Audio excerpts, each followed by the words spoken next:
Hello, hello. This is Yuri with Moving Sales Professionals and Let's Talk Moving podcast. And with me today, I got a real treat. I got Eric Wirks with Wirks Moving and Storage from Atlanta, Georgia, with 30 trucks and $10+ million in gross annually. He is the man. How you doing today, Eric? Good, Yuri. How are you? Thanks for having me. Good, good, good. It's a pleasure. It took me a while, but I'm very happy that you were able to make time for me today. Really appreciate it. So, what got you into the moving industry? How did you get started? Uh, Kind of a long story, but I can summarize it pretty quickly. I was 21 years old. I grew up in a small town south of Youngstown, Ohio, called East Palestine. East Palestine's very blue collar.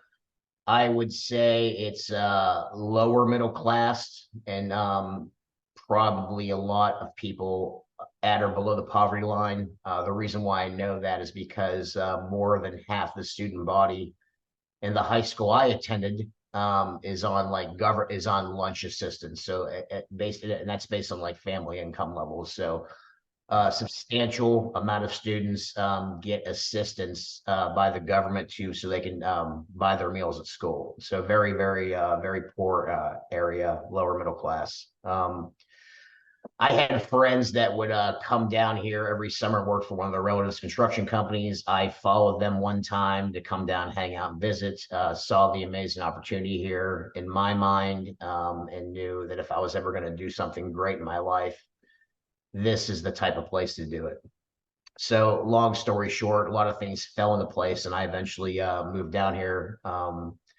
I came down here before, I moved down here right when I was 21, right, and I turned 22 like a month later. The intention was to finish my degree down here. I was going to school for finance, and I had 3 years finished, and I was going to eventually transfer everything down here and finish my degree. One thing happened, one thing after another happened, and I never finished that degree. And now for a quick message from our sponsors. For limited time only, we have partnered with an SEO and marketing company with discounted rates for their services. Schedule an appointment via Calendly link below to learn more. Thank you. And now getting back to the podcast. I hear you. I was trying to go to school I was trying to go to business school once I finally got done with all the theater stuff and what have you.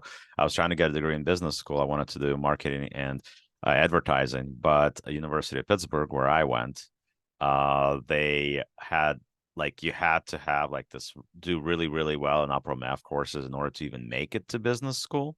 Yeah. And I can write a 20-page essay like easily, right? But when it comes to upper level math, when you get into like business calculus, like I mean, I can count the numbers in my head. That's easy. But when you get to like business calculus and stuff like that, ironically enough, I did well on statistics, but business calc, I tried to pass it twice. I couldn't do it to save my life.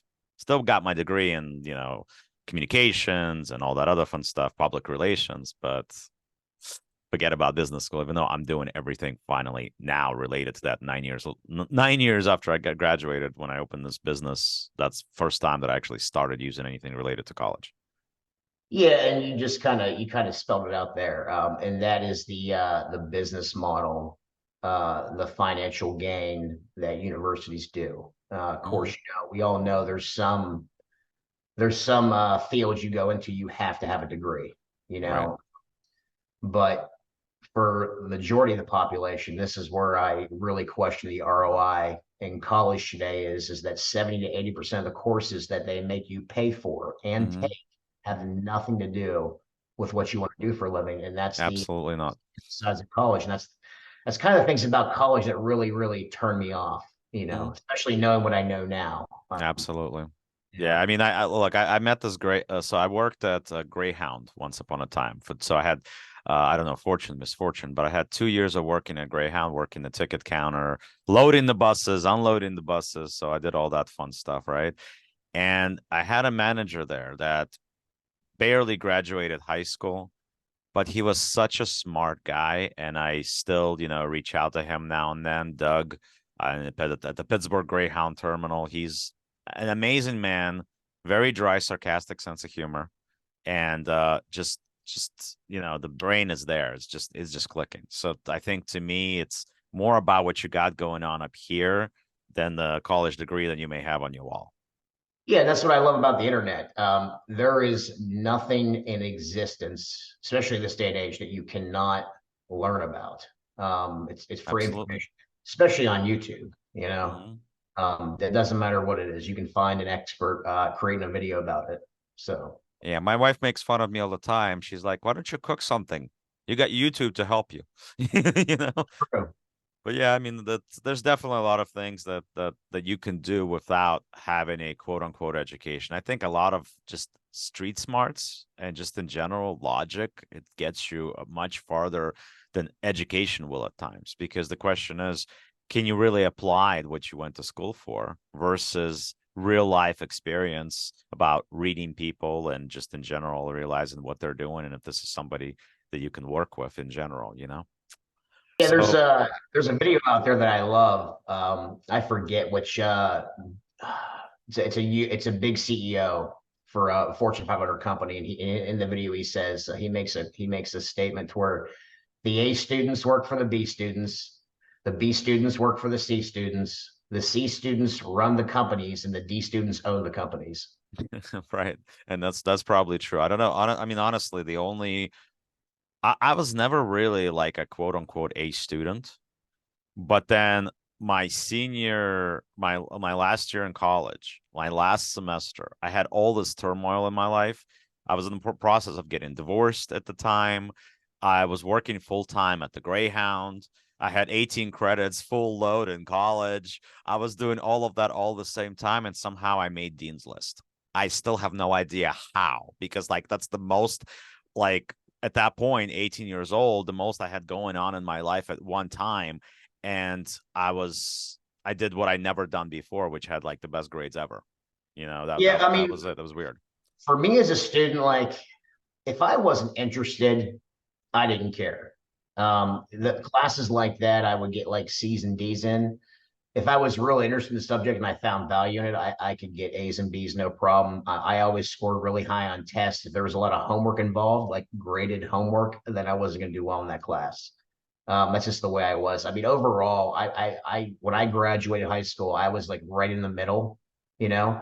probably like around in between a CB average. I don't remember the Yeah, I G. was I around was there. right in the middle. But the irony in that is that I scored really, really high on my ACT test.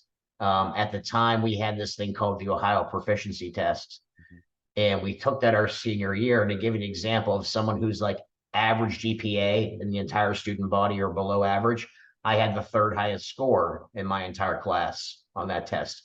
So that Wow. kind of give you the idea about me. So when there's things that like the kind of the way my mind works, when there's things that are valuable, my brain absorbs them, I utilize them. But like if I'm not interested in it or I don't find value in it, I just don't care to absorb it or utilize it or really put much thought or effort into that knowledge or that subject. Yeah, it's kind of the same thing. So uh I took the SAT once, I think, and I really honestly did a half-ass job or getting ready for them, and I still scored high enough to get into college.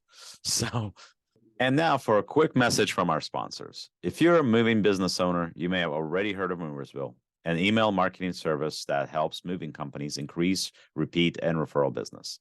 But have you heard of Moversville Connect? Moversville Connect is an incredible resource for all things moving. They feature an array of vendors and services that cater specifically to the moving industry. You can find companies that provide moving software, moving sales services, marketing services, moving equipment providers, and much, much more. Visit moversville.com to learn more. Yeah, I would have scored higher in my ACT, I've but actually studied for them. I yeah, really studied for them. I would have scored much I higher. did not study for it. I'm ashamed to admit this, but like I was partying really hard the night before Don't my we all when we're in yeah, that age though? It's I like, walked in. I walked in taking that test, not feeling 100%, and I would have got a higher score on that test. But when we got to the section where there was calculus, I didn't really know how to do that because yeah. I didn't take calculus. I didn't take calculus in high school. You I know, think I was for when it came to English, I think I got like 95 90 to 95% of the possible points for the English and literature and stuff like that. But when it came to math, it was like I forget what the scores are. It's been such a long time ago, but it was under 500 for Yeah. the math portion. But English was like 600 plus. It was up there. Well, I see why that makes sense why you were excelling in the I think you mentioned earlier when you were taking like drama type courses and things like that, and probably why you did really well in communications because Yeah. that plays Well, that's that. also why doing this podcast is fun for me. Going and talking to a bunch of people and not feeling inhibited or just feeling like uncomfortable. That's why I don't have that. It's just like it just feels natural to me. It Yeah, always has. Like, sounds like your brain is more greater on the creative side uh-huh. than the analytical side. Even though sure you're fine on the analytical side too, but like where your brain really excels. Yeah, which is also what allowed me to be good in sales, honestly, is because Yeah. I was creative. I've told this story before. My favorite story just about sales and about how you have to be creative with things was so back in I don't know what year that was, but it was back when Howard Dean was running. Yeah, I So remember back that. when Howard Dean was running, I was doing fundraising for nonprofits, right? And we were doing fundraising for the Howard Dean campaign. So we're asking these old ladies and what have you to give X amount of dollars per month. So I'm talking to this lady. She's in her 80s. I'm down to $10 a month ask. And I'm like, ma'am, you probably spend more than that on your dog food or your cat food in a week. Yes, but my cat cuddles with me. Well, ma'am, if I could send a few good Democrats over to your house right now, I'd do it. Now you're talking. At that point, I'm laughing. She's laughing. She's like, you're a good salesman. I do it. Yeah, Howard. I remember. Don't ask me why, but I remember that too. Howard Dean was leading the polls until he had that famous outburst he did on live Right. TV that just tanked him. Yep. Yeah. Yeah, actually, like I was definitely at that point at least, he felt like a good candidate until a certain point. Yeah. He did. But anyway, sorry, getting back to our cup of tea. So, is there anything that you do with Works Moving versus your competition or other movers in the industry that's unique? Yeah. So I'm sure we don't monopolize this in the industry nationwide, but like things that like make us stand out in our market, you could almost call that like kind of like value proposition ads, you know. So Know how? we definitely early on forced the competition to start looking at guaranteed pricing flat rate models because no one Mm-hmm. was doing it. We were, and we had, and I won't dive into how we do it, but like we have very precise mathematical formulas. Now they're just built into our CRM and what we do to where just it spits out the price based on like a bunch of different parameters and the weight of the job, etc. There's people can do like real basic stuff. We get very deep into it. Mm-hmm. And we've compared a lot of like actual versus estimate reporting Mm-hmm. over the years to really narrow that down and constantly improve that's one thing. Because our competition can't really seem to figure that out. And like a lot of times when a customer wants a guaranteed price for them, they have to put such a huge cushion on it. It just sometimes makes the price more inflated. Or for Right, example, you're taking yourself yeah, out of the bidding basically because keep you in mind, over. like I'm a big fan of like don't sell on price, sell on value. But like Absolutely. it seems to be that they're not, and this is speculation, but this is just based on all the people that we constantly beat. Um, they inflate it so bad that just out of like fear or whatever, that Mhm. doesn't matter how much value they got, Well, they yeah, I just mean, the way that I always said, at least when you're going out of state, for example, when you do flat rates, the way that I've always thought was the best way to price it is you basically basic on truck size. If it fits, it goes. If it doesn't, it doesn't. And then yeah. calculate obviously the distance that plays into it, the packing that the customer requires or not, and then base it on that. I don't know if you go to that extent, but I mean, yeah, I mean, there's definitely a way, I agree, to make a formula out of it that makes a lot of sense where other movers, just because somebody says I want a flat rate, they want to make sure that they put enough of a cushion. But flat rate is always based on something ultimately, whether it's No, truck size or absolutely. inventory or whatever. You know, our I mean, because we're probably like we're a major player in my market. We are one of the biggest, you know. And then like this is in the beginning, and like over time, like people have adopted that as well. Like we kind of force the industry in my market to change, but they still don't really have it dialed in as much as we do. That's one big caveat. Another They one have it is, down to a science. yeah, and at the end of the day, like you're still relying, you get you make or break it on how good your outside sales rep is, because the only Right. people that are getting flat rates are outside sales reps or on certain parameters on the virtual side. Mhm. Of course, we're not flat rating a phone estimate. Right. And then I would say another thing too would just be how well we've done with our reputation management. The entire to get it to really summarize in a level, the entire company and everything in it is built around giving a customer a 5-star experience. It's as Right. simple as I can make it. I And mean, it's huge. yeah, because we definitely have the best online reputation out of any company in the entire state, you know, and probably most companies, a lot of them in the entire country, and we push that really hard.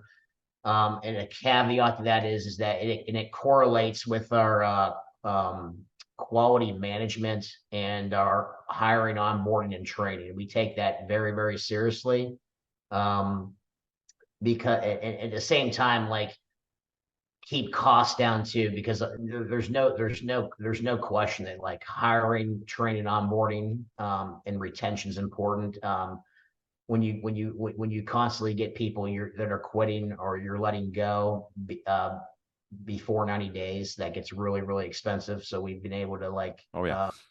narrow that down. And then just the quality control, like every single job gets some form of quality control, whether over the phone or in person.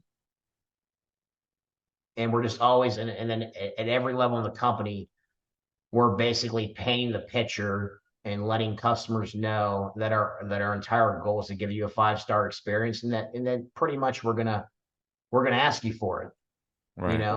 And then like at the same time, like if we don't do that, we're because we take the approach we do, we're able to get feedback and have customers feel comfortable giving us like criticism if needed be, and then we can like Mhm. rectify that right away. Because a lot of times, what I've found, and I see this with any company in industry, is that sometimes customers they don't want to give you feedback. They don't want to tell you the problems. You know, they may even necessary, and most don't even leave you a negative review. They just want to ever use you again. Right. Just want to refer you again. So it's important that not only do we get that 5-star experience, but it's also important that we make the customer or the client feel very comfortable giving any type of feedback, because and we've done a great job of that. Absolutely. I mean, it's so much of it is about building that relationship with with the customer, and it's about not just building it, but following up and being there when, God forbid, something goes wrong. You still got to be there. You can't disappear. So even if it may not be the greatest move that they could have possibly imagined for themselves, you still got to feel that despite certain things, you're still there for them, you're still the best for them, and they feel like they are being taken care of. Because at the end of the day, it's not just about that one job, it's about the jobs that are going to follow, it's about them coming back to you, it's about them referring other people to you, all of that. I mean, in this industry, and for us as well, it's so much about building a brand, and not just building it, but keeping it going. Because it's, you don't want to be one of those customers that, or companies rather, that changes their name 3-10 times. It's No, I agree. not great. And frankly, I sure Eric that doesn't want those guys in, and neither do I, to be honest with you. Like, I want people that really care about their company, that really care about their clients. So I think it's huge, and especially if you're in a big community. I mean, you're in Atlanta, so it's a huge community overall. So it's having your name as one of the top ones, if not the top one in that community in the state. It's huge. It's like it's something that frankly makes sure that your longevity is there for many, many years to come, not to mention generations. I mean, why do we do this, right? Why do I open a call center? Why do you open a moving company? Ultimately we want to do better for our families, do better for ourselves, build some sort of legacy. If we can do that, that's what we all want, right? No, I agree. Right. So now I know that and you told me this, that you're a little bit more hands off now, and you got Oh, pretty somebody much. that's I'm pretty much running 100%. the show for you. So I believe who's the lady? That is Allison Endicott. She became CEO. I stepped down as CEO of Wirks Moving Storage right around. It's probably been like 3 or 4 months now. Okay, how's But that? How I you went. feeling? Oh I not twitching, nothing. no, no, No, no. is it? I'm involved. I'm involved in a lot of other things. Um, Okay.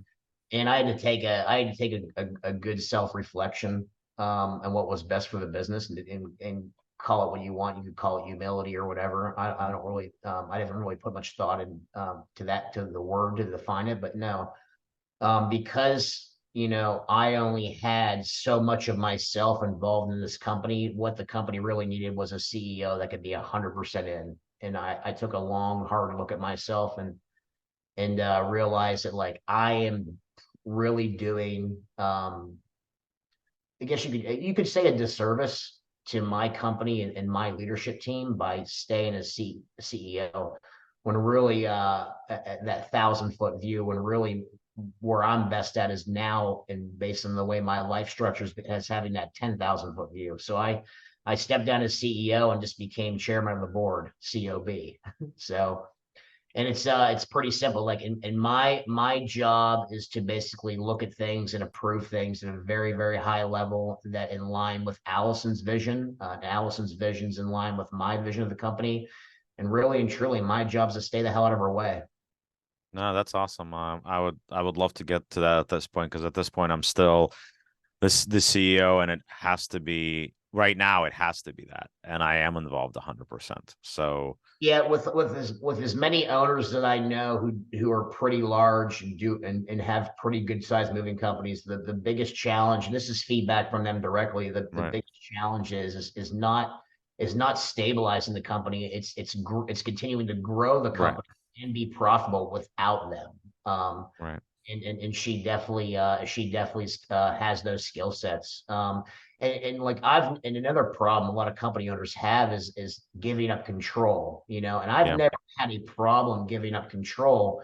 But it's always about like having the right people to give that control up to, because you're in a leadership role, and some people are really, really awesome doers. hmm, They're not great leaders, they're not great implementers. And this is all stuff that we have, and I've learned the hard way. We've gotten better at it through trial and error. Everything doesn't work out all the time. right, I'm a big fan too. Like I always say, like, we're always looking at just because something works, can it work better? right.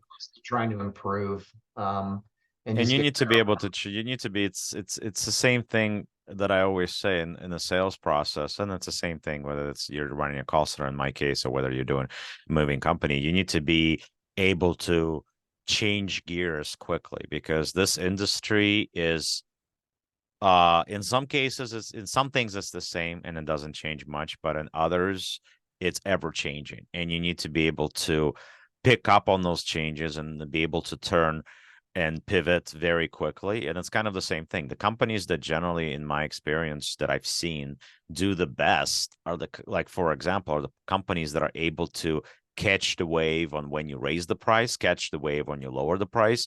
The companies that are able to do that, they do amazing, because it never feels like things slow down for them. And then the companies that are not able to pivot at the right time, they're currently find themselves in distress, because it's like, okay, I didn't raise my price fast enough, so now I'm hurting and I don't have as many things going on, because people are not booking me with me because my competition is charging higher, and they're wondering why I'm so low, and they're questioning it, right? yeah. And And then this vice versa. So in this economic environment's a perfect example of that. yeah, There are companies going out of business left and right. Uh, absolutely, we've seen that. there's companies in my market that are going out of business left and right. In fact, we've Trust me, one of those companies in your market that's doing that is one of my clients, and there's absolutely nothing that we can do with 2 leads a day. Yeah, and there's been several companies in my market that have reached out to us, and then we've tried to help the best we can, and we've taken on lots of their staff, their assets, etc. We'll talk later. I'm curious if it's the same one that I'm thinking about. I'm not sure. No, and it's not just and that goes back to like also too one of the advantages we have. Like we're so data driven analytical that Hmm. not only can we capitalize in good times, but we can make it through bad times. I mean, Right, we're not immune to that. Like we right, had to pivot just in this year alone, we had to pivot substantially. Um, I mean, across the board nationwide, like the housing market's down 30 to right. 50%. And of course you have your outliers, but overall, like 30, 40%. Um, we had to like for and I'll share this too because like, it may help some people because we can get ahead of things or see where things are going based on all the cash flow management system we run. I mean anything you could think of we're doing. We had like our break even zero monthly cost used to be 700,000 a month, and we got that down very quickly to around $500,000 a month. But it takes time to do that stuff. This is like big picture. This is Yeah, stuff that like I see, and then like I talk with like my CEO and stuff like that. Like give you an example, especially for larger companies. After first quarter of this year, we were in the red, almost $500,000 having to change and pivot these things. And that's the frustrating part is because sometimes these changes you make are very big picture and they just don't happen overnight. And right. it gets hard when you identify the problem or you identify the direction you need to go. And then you have to, and you're not throwing darts. Like our goal is like, we never throw darts with anything. We always have something factual, Right. we always let the data tell us the truth. And what gets frustrating sometimes is that you identify the issue right away, But it but takes time to fix but the issue. because it takes time to pivot, you have to sit there and then watch your money. Yeah, and that goes Right, back to like this is where very in good times, extreme rapid growth works out, you right, know. But in times like this, and we've also been part of that very rapid growth thing too. right.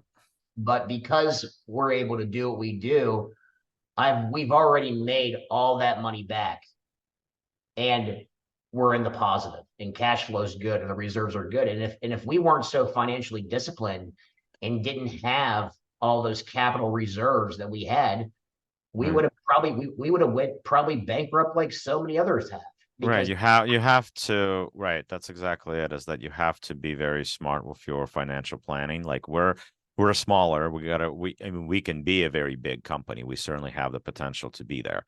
But yeah, we have to be very smart with our planning. I mean, the way I organized the company in the first place, it was always um basically just adjusting to things and being very, very careful in calculating basically the risk and reward. And I always try to make it all about, you know, not as high of a risk and more maybe medium sized reward rather than go for bust, because if you go for bust and it doesn't work out, you're done. yeah, and I bring that up and share that because I know it's the reality of almost everybody Yep. at one level or another. Especially now. Yeah. One of my favorite sayings, and everyone's probably familiar with Warren Buffett and Charlie Munger. Like one of my favorite sayings that they say all the time, and it correlates with this exact circumstance is that when the tide goes out, you know who's swimming naked, Right. and a lot of people are swimming naked right now, and you're gonna like we've only scratched the surface. I can only imagine the amount of companies that are going to go out of business during this non-peak season.